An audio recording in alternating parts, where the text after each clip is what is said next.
सम्पूर्ण मित्रहरूलाई हार्दिक नमस्कार छ है मित्रहरू। अहिले सरकारले सुकुम्बासी बस्तीहरूमा धमाधम डोजर चलाइरहेको छ। मेरो चाहिँ यसमा असहमति छ। मेरो तर्क चाहिँ के हो भन्दाखेरि सरकारी जग्गा थिएछ भने पहिला सरकारले किन संरक्षण गर्न सकेन? पहिला पनि त सरकारै थियो नि त, होइन? सरकारै थियो पहिला चाहिँ नै सरकार नभएको जनप्रतिनिधि नभएको भन्ने त होइन।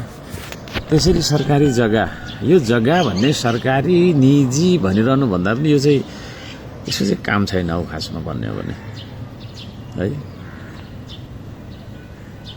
अझ म लाग्छ म त सरकारले आफ्नो जग्गा भन्ने यो त्यो भन्ने।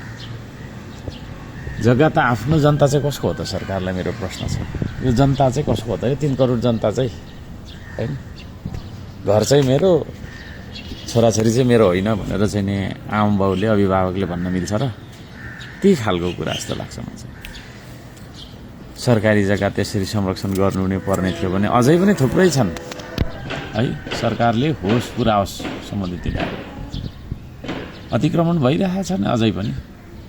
सुरुमै तपाईँको चाहिँ के अरे रोक्न सक्नु पर्थ्यो। रोक्न नसकेपछि के हो त भन्दाखेरि अब त्यहाँनिर मान्छे लगानी लगाएर बसिसक्यो, होइन?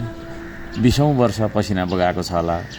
कतिले मकै पोलेर एउटा छाप्रो बनाएको होला, कतिले साग बेचेर एउटा छाप्रो बनाएको होला। अब त्यो छाप्रो सबै भत्काइदिने, त्यहाँबाट उठीवास गर्ने गरिसकेपछि उसले 20औं वर्षसम्म लगाएको, खाएर लगायो र या भोकै बसेर लगायो, होइन? तपाईँको चाहिँ के अरे राम्रो लुगा लगाएर जोड्यो या लगाउने कुरामा पनि कम्प्रोमाइज गरेर एउटा सानो टहरा बनायो, होइन? त्यो टहराबाट नै केटाकेटी हुर्के, त्यहीँ हुर्के, केटाकेटीको बिहे भयो, सम्झेनाको धनी भयो। अब अहिले आउँदाखेरि तपाईँको चाहिँ नि, होइन, छोरी माइत आउँदा कहाँ आउने? लजमा आउने, है? सम्झे नै भेट्न आउँदा कहाँ आउने? लजमा आउने भेट्न। यो कुरालाई हेक्का नराखिकन सरकारले जुन खालको जबरजस्ती गर्न खोजेको छ, होइन, यसको चाहिँ म चाहिँ सख्त विरोध गर्छु। काम छैन यो। जहिले पनि लट्ठी देखाएर, बुट देखाएर, बन्दुक देखाएर, गोली हानेर, होइन, शासन गरिने यो देशमा अब यो खालको चाहिँ नि, होइन, चलनको अन्त्य गर्नुपर्छ। त्यही चलनको अन्त्य गर्नुपर्छ भनेर होला जेनजीले आन्दोलन गर्यो, होइन? जेनजीमाथि पनि लट्ठी र तपाईँको चाहिँ नि के अरे बुट अनि गोली त बर्साइएको थियो। र त्यसरी चाहिँ तपाईँको त्यो खालको एउटा विद्रोहबाट जन्मिएको सरकारले फेरि त्यही खालको व्यवहार गर्यो। के परिवर्तन भयो? चुपचाप केमा छाप भन्ने साथीहरूले ल्याएको परिवर्तन देख्दा म छक्क पर्छु। जनता पनि अब त्यही तपाईँको चेत्नुपर्छ। मैले धेरै भने हो भन्न त, तर अब मैले भनेको कुरा, होइन, बुझ्दैन, यो मलाई थाहा छँदैछ। अलि धेरै पछि गएर अलिकति बुझ्छ।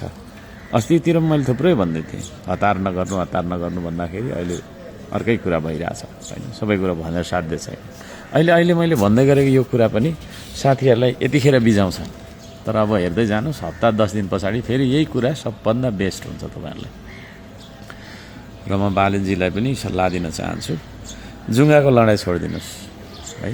हो, हिजो तपाईँ महानगरको मेयर हुँदाखेरि तपाईँलाई त्यहाँ एक्सन लिन दिएन, तपाईँको नगर प्रहरी इन्चार्जको टाउको फुटाइयो, यो त्यो गरियो। त्यसले गर्दाखेरि तपाईँलाई त्यो एउटा इगो लागेको छ, मलाई यस्तो गरेको थियो, म यसरी अपमानित भएर ब्याक सर्नु परेको थियो भन्ने हिसाबको सोचिराख्नु भएको छ भने आजको मितिमा तपाईँको भन्दा लामो जुङ्गा कसैको पनि छैन। तपाईँकै हो सबभन्दा धेरै जुङ्गा। छोडिदिनुहोस् त्यो सानोतिना कुराहरूमा भुलेर हुन्छ देश विकासमा, होइन? अलपत्र परेका योजनाहरू के छन्? म आफैले पनि तपाईँको चाहिँ के अरे 50-60वटा बुँदाको मागहरू राखेको छु।